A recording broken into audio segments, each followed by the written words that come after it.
Hi, I'm Christy and welcome back to my channel. In today's video, I'm here with my 2024 favorites of the year. Alright, I am so excited for today's video and to chat about my top 15 books for 2024, which I recently did a favorite, like historical favorites of the year, historical fiction, and historical romance favorites. So if you want to see that, I'll link it in the description of the video as well, because I go more in depth for more of the historical books that I read this year, which I love.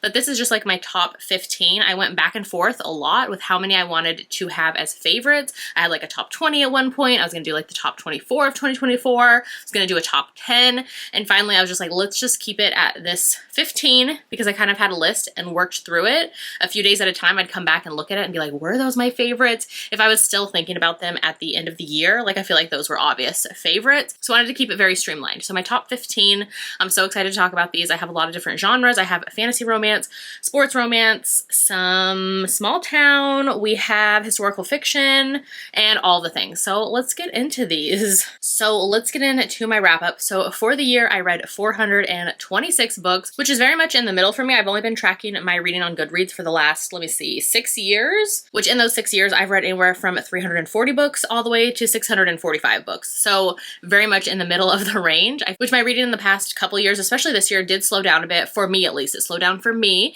because I was doing more work and just other things that I had going on. So I wasn't always able to fit in as many reads as I personally wanted to, which I feel like reading goals in general are just kind of a weird thing. Like I don't do my Goodreads as a challenge, I guess you could say, for myself. It's really just a tracker. Like I like to track all the books that I read. I like to review all the books that I read. I've always done that on Goodreads. And so that's just something that I like to do. So that's what the number is for me. So it's not the most amount of books I've ever read. It's not the least amount. It's just very much in the middle. I'm happy with it. I obviously wish I could read more because my TBR is always so long and I want to get to all the books all the time. I just love a good story. So yeah, I definitely want to increase more like 5-star reads because for the 426 books I read, I had 56 5-star reads for the year. So, I mean, we could always do better, right? But also I'm very picky, so I don't know.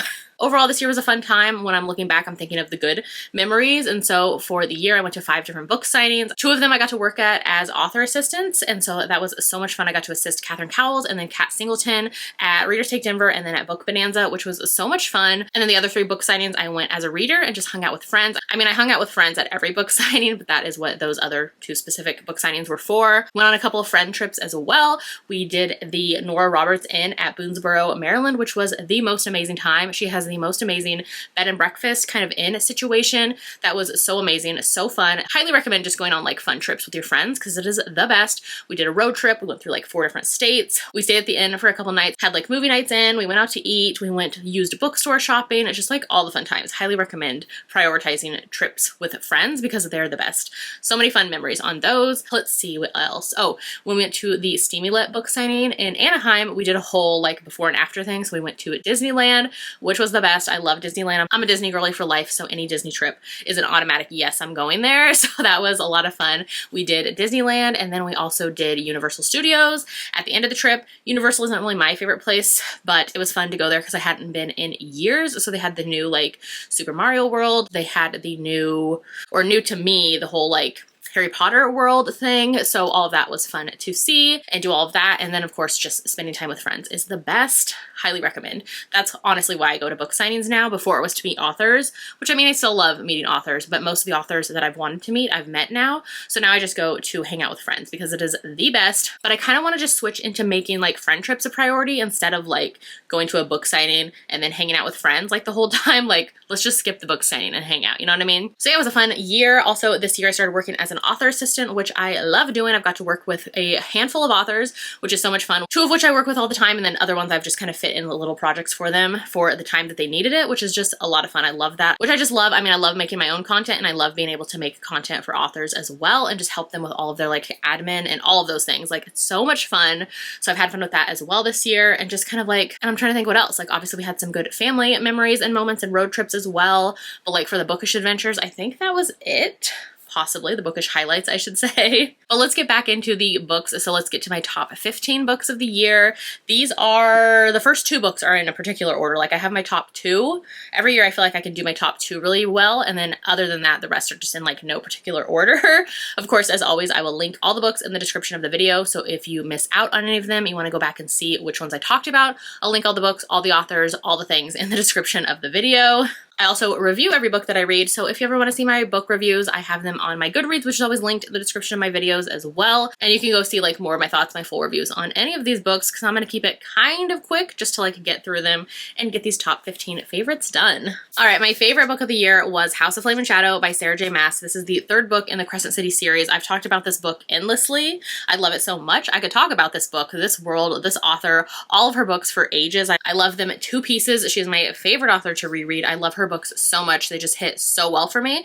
I know that people had like mixed reviews about this book, but that was not me. I loved this book. It put me in a book slump at the beginning of the year. I had to go back and reread it, and I annotated it and tabbed it, which I just loved doing. It was the most fun experience ever. Try to make sure I don't show like too many spoilers there, because there's definitely spoilers in here. I love this book to pieces. It is the 3rd book in the Crescent City series, so I can't say too much because I'm definitely somebody who doesn't want to give spoilers away, but it's basically an urban fantasy, amazing world building. I just love this book to pieces, the characters, their journeys, their adventures. I love everything about this world and just all the things. This is my favorite series, I think, by her. I've kind of decided that over the last few months. I feel like Crescent City is my favorite series from her. Maybe ACOTAR, I don't know, it goes back and forth. Those are definitely my top 2 favorites.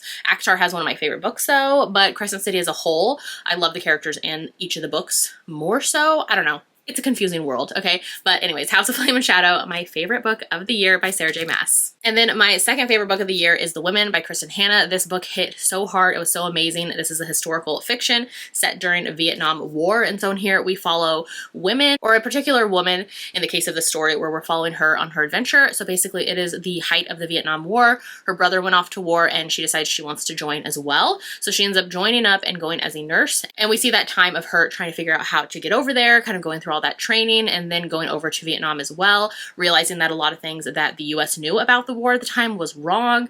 And so we see her kind of shock at everything that's happening over there and being just thrown in right from the start. So the book definitely does show you some of the things going on during the Vietnam War, but it really focuses on the after part of that. So when the main character comes back to the US, and we see all the struggles that she's still dealing with. So we see like PTSD, anxiety, panic attacks, kind of all of those things.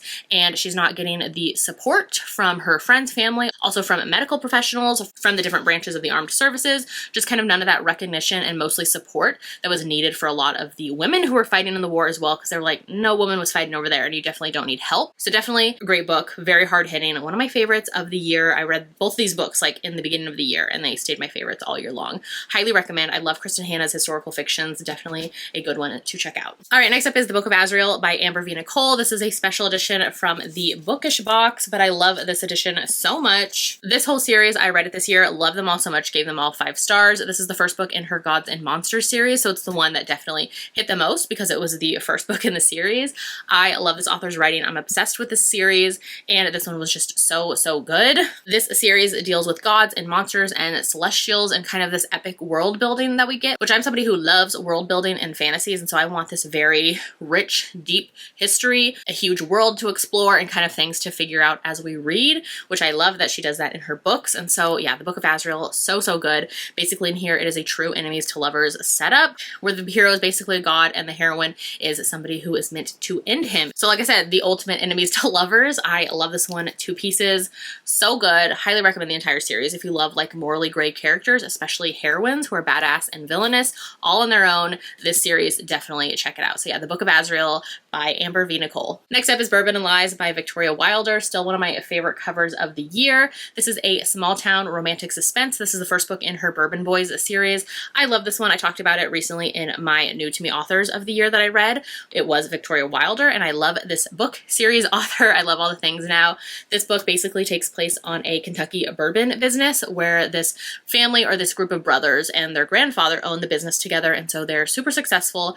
And this also, like I said, has romantic suspense. So basically in here, the heroine comes to their ranch at the beginning of the story in the middle of the night, night, and she shows up. She's in with the witness protection program, and she's dropped off for obviously protection reasons. And so the hero at first doesn't know why she's there, and he's a retired cop, and so he immediately is kind of like a little suspicious about her, and she ends up working at his family's ranch, living right across the street slash, I guess, yard from him. And so she lives on the property as well. And so over time, they're falling for one another. He knows she's not going to stay. She has secrets. He has secrets. And it's very much just so good. I love the suspense elements in here. It gets a little dark and a little gritty, which I love in my romantic suspense. So yeah, highly recommend. I love this one so much. I love this like very, I don't know, they felt like mature writing, mature characters. Love it to pieces. Bourbon and Lies by Victoria Wilder. All right, another favorite of the year is Fragile Sanctuary by Catherine Cowles. Catherine Cowles had so many releases this year. All of them were 5 stars for me, but this is the first book in the Sparrow Falls series. It recently got traditionally published, so you can go pick up this gorgeous copy yourself at a local bookstore to you, which I love that for Catherine so much. This book, I love it to pieces. This is small town romantic suspense, and in here the heroine had a tragedy happen to her and her family. We see that in the prologue. Catherine loves to break your heart in the prologues, and in here you really connect with the heroine. And so basically she is now back. It's years later, and she wants to fix up her family's home that was ruined in the past, and so she is there to do that. And when she comes to the property, the hero is there because he works with her brother and is going to be involved with the fixing up of the house as well, because her brother and the hero, they own like a construction company. So basically he sees her on the property, assumes she is trespassing, so they have this little like hateful banter right away, and they get under each other's skin. But then over time they have to work together, and then some suspense elements come into play as well. The hero in here is an ex-FBI profiler, which I love that so much. Highly recommend. This one is just so good. All the books in the series have been amazing. I went back and forth between this one, Delicate Escape, and her new book, All the Missing Pieces, which is a different series but equally amazing. And I'm just, I just love Catherine Cowles' books so much. So if you want small town romantic suspense, her audiobooks are always amazing. Highly recommend. Fragile Sanctuary is one of my favorites. The metallic, I can't get over it, and the sprayed edges, love it so much. So yeah, Fragile Sanctuary. All right, next is a sports romance. So this is Unsteady by Peyton Corinne. I love this one so much. This is an emotional sports romance book, which I love. I need like emotions and character growth and kind of character development, I guess. I need depth to my characters pretty much. In books that I read, I don't want like surface level. I want to like really get to know these characters and see their struggles and strengths and kind of all of those things. I love this book. I read it at the beginning of the year. It has stuck with me. I love it so much and can't wait for the second book, which comes out this year. So this is a sports romance where the hero is a hockey player, and he suffered an injury in his past season, and so now he has had struggles. He has nightmares, he has PTSD and panic attacks to try to get back on the ice and skate again. And so he's kind of dealing with that on his own. He's going like after hours, before hours of when the arena is open, to kind of try to get up the nerve to practice skating and just kind of get back on the ice. So during one of those early mornings, he's there practicing early, or trying to practice early. He's in the middle of a panic attack, and the heroine is there as well. She is a figure skater, and she is using her time. This little slip does not want to stay in here. And so the heroine, let's just keep falling out. So the heroine is there as well, using time to practice. She's a figure skater, and so she sees the hero going through a panic attack, and she goes over to help him. And she has some history with panic attacks and things of her own, and ways to cope, which involve some music, which is why there's like the little phone iPod situation on there. And so anyways, they end up connecting, and she starts to help him. And so you see them becoming friends, and kind of like friends with benefits after that, and just like this emotional connection that they have. I love in here how the heroine is taking care of her siblings, and you see her backstory as well. The mental health discussions is just so good. Highly recommend. If you haven't checked out Unsteady, please do. It is so good, so underrated. I love it so much. All right, another sports romance is Playbook by Rebecca Jinchak. I am wearing my shirt for this book right now, which I love this book to pieces. This one is so good. The metallic on here as well, just stunning. Look how beautiful this edition is. I actually read all of Rebecca Jinchak's releases this year. I think she had 4, possibly. I think so. And I gave every single one 5 stars. I love her books so much. She is such a good sports romance author, and her banter, so good. I feel like her books have just gotten better and better, and I love her book releases that she had this year. So this book, the setup is so much fun. Basically in here, the heroine, she has taken over this P.O. box, and so she keeps getting all these letters and packages for Brogan 6, who is the hero. So she doesn't realize who he is, that he's like a pro football player, and that he was the owner of the P.O. box before her, and he never like updated, changed his address, and so she keeps getting all of his like fan mail, some of them in include literally like people's underwear, kisses, perfume, all the things. So she is so disgusted and annoyed. And then one night she's at the bar and she kind of sees him there as well. And somebody like calls out his name and she realizes who he is. So she goes over there to confront him and is like, sir, you need to fix your mail system because I'm getting all of your fan mail and I hate it so much. And he's like instantly into her and I love it so much. So it kind of goes from there with them kind of now in one another's lives. He wants to get to know her and apologize. And so he invites her to a game of his and they kind of just start to become friendly, I guess you could say. They text, he sends her letters, which is so much fun. And so then it eventually becomes a fake dating situation because her ex, I believe her ex's brother and her sister are now engaged, I want to say. And so now she has to be around her ex a lot. He has a new girlfriend. And so one night when she's with the hero, he ends up coming to her rescue and saying that they're dating. So now they have to date and it's so much fun. And I love and hear how the fake dating stays fake dating a good amount of the book. It's not like just a little bit of fake dating and then they immediately go into their real feelings. It lasts for a bit, which I love. So yeah, highly recommend Playbook, Rebecca Genshak. The banter is so amazing. This is the second book in her Holland Brothers series. Love it so much. I'm just so obsessed with her writing. Like I said, all of her book releases this year have been 5 stars for me. So yeah, highly recommend Playbook. All right, next up is a historical romance. This is the only historical romance on the list. So this is In Want of a Viscount by Lorraine Heath. This is the 3rd book in her Chessman Masters of Scoundrels series. I love Lorraine Heath's writing. She is my historical romance queen. I love her historical romances so much. They always hit for me. I've read pretty much all of them. I think I have maybe 4 to go. So not very many. I love her books to pieces. And this one is a really fun setup. I love and hear how the heroine is an American heiress and she is in London with her family to get business investors for their businesses, where she is kind of like an inventor, a tinkerer. She's trying to work with this like typewriter and come up with these business ideas. And so they're over in London to kind of get business investors. And that is how the hero and his friends kind of come into the fold. The hero and the heroine also meet at kind of this club a previous night and they share a kiss and go their separate ways. And so now they're around one another again. I love and hear how the heroine, she is kind of looked at as different. And so basically nobody in society ever understood her. She is more into how things work, how machines work. She'd rather talk about things like that instead of like the small talk that society does. And so she's kind of been labeled as weird. Nobody gets her, but the hero, of course, totally gets her. He speaks her love language, which I love. And I love his backstory as well. You see reasons of why he has never wanted to be kind of around women because of things with his father in the past. And so it's just so good. Very like slow burn and romantic of a build, but I love that in historical romances. So yeah, In Want of a Viscount by Lorraine Heath. All right, next up is a historical fiction. So this is The Last Train to Key West by Chanel Cleeton. This is part of her Perez family series. So this is book 3. I went on an entire binge of Chanel Cleeton's historical fictions this year. Love her books to pieces. This is definitely my favorite from her, I think. They're all like 4 and 5 stars, so it's really hard, but I think this is my favorite from her. This one takes place in 1935, and so we really heavily focus, the story does, I should say, on the 1935 Labor Day hurricane, which happened in Florida, and it was the strongest and most deadliest storm at the time, like in recorded history, that hit on US soil, I believe. And so basically it was a category 5, I think, before they even categorized hurricanes in that storm system.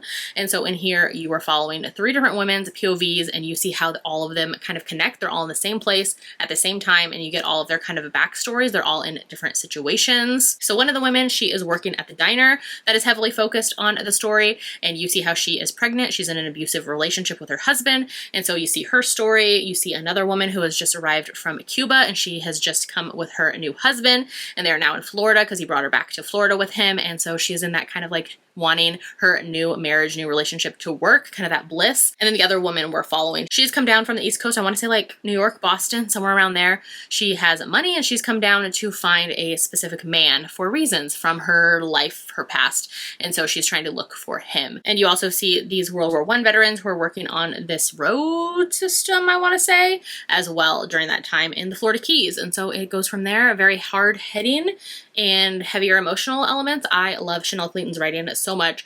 Her historical fictions are some of my favorites of the year. Highly recommend this whole series. Next up is Quicksilver by Callie Hart. I love this one. This is a fantasy romance. I read it in the summer and it is just so good. The cover is glossy, so it's hard to show it and not like have reflections of the light in here as well. This is a fantasy romance where basically you learn along with the heroine. So you kind of get dropped into this world with her and she kind of ends up going through a sort of portal of sorts and you kind of see this whole world that she is figuring out and discovering along with you as the reader, which I like in fantasy romance. romances, so it really worked for me. I loved in here kind of the weapons that they're trying to build and the whole overall plot and the characters and just all the things. I really enjoyed this one. It had a lot of hype this year. I know it was on the top 10 of Amazon's like best selling like ebooks for the longest time. So good. Highly recommend. It's been picked up traditionally now, so you can go get it, listen to it, all the things. I think it also is going to become like an Amazon Netflix show. Possibly one of those streaming services. I can't keep up. But anyways, so good, worth the hype. I loved it so much and can't wait for the second book. All right, next up is Last Christmas in Paris by Hazel Gaynor and Heather Webb. This is a historical fiction that I read for my historical fiction book club, which is Leave It to the Pros. I co-host it with Tori from Novel Life, and this was our December pick. I love this book to pieces. It is so good. It was everything I didn't know I needed in December. It was the most emotional story I read. I cried so many times during this book, even talking about it after the fact. I have cried multiple times as well. This book just hit so hard. This is a World War I historical fiction, and so it is a epistolary, which means it is told all through letters, newspaper articles, telegrams, all of those type of things between these four main characters that we follow. And it hits so hard. It takes place during World War I, so 1914 to 1918. Love this book to pieces. One of my favorite historical fiction books of the year in general. Highly recommended picking this up. It's so good. The audiobook in particular was fantastic. They had different narrators for all the characters. Highly recommend. All right, and then another historical fiction that I love this year is Homegoing by Yad Jesse. I'll put up the cover here. My parents are borrowing this book currently, and so I don't have my physical copy to share, but I love this one to pieces. This is a historical fiction and it's told in a really unique way. So basically it feels like a whole collection of short stories where you're getting one character's POV per chapter, so like only one chapter, I should say. So basically this book kind of showcases 300 years of family's history, and so we start off in the 1700s in Ghana, and we go all the way to present day in Harlem. And so basically in here you follow the two half-sisters at the beginning of the story, and you see how both of their lives kind of are different in Ghana, and they go these different routes. And so you get each chapter in the beginning, like chapter 1 and chapter 2 are both of their chapters, and then after that chapter 3 and 4 are their descendants chapter, and then from there their descendant, and so forth down the family tree. So you never get to go back and see the other characters' stories anymore. You just follow down the family line, which I thought was such a unique way to tell a story. The audiobook in particular was fantastic. I know I grabbed it from my library, and then I immediately knew I loved this author's writing and had to get a physical copy as well. Love this one so much. It is definitely hard hitting, but I feel like that's common with historical fiction books.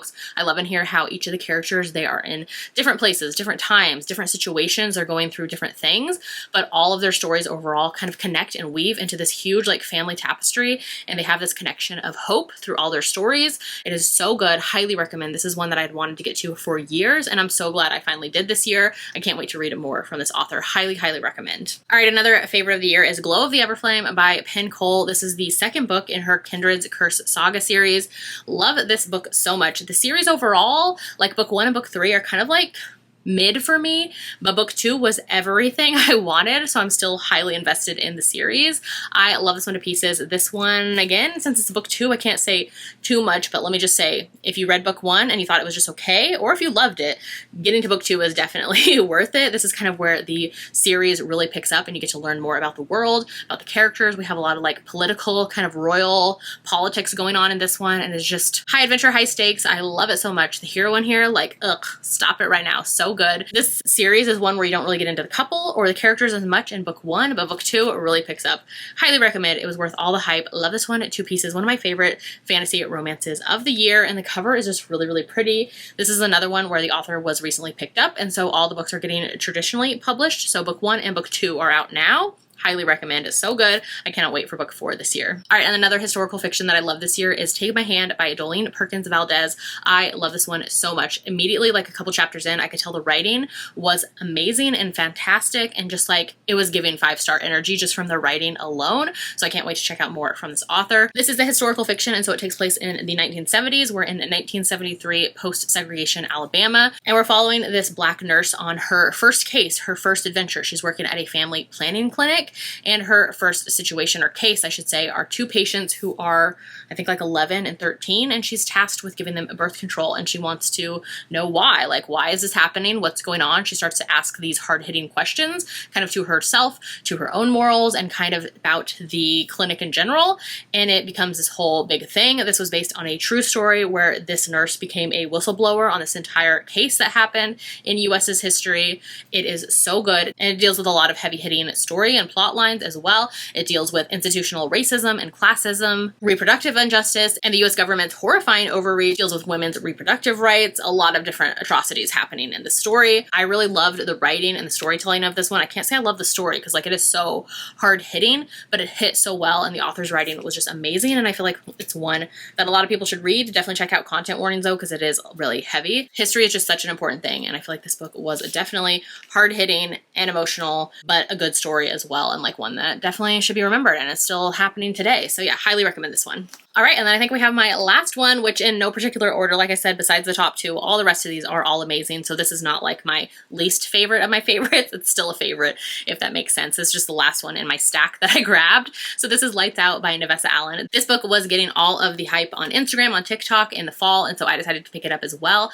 So glad I did. The hype is so real. Highly recommend this one, especially on audio, because the hero in here, he uses a voice modulator at some times, and so we get that in the audiobook as well, which was fantastic. In this one, it's kind of dark romance, but I feel like even that is kind of, it's not super dark. It's kind of like a light dark, I guess. Like it deals with kind of like stalkerish things, and the hero basically wears masks and he films these thirst traps, and the heroine is his biggest fan, and she is a trauma nurse, but she's also kind of into it. So sure, he breaks into her house to kind of get her attention, but she likes it and is into it, so that's a whole thing. And so it kind of goes from there. You see in here the hero's backstory of why he's wearing a mask, which I loved to see, which again, I love that kind of emotional backstory of characters. And so you see why he is wearing masks and kind of stays out of the public eye.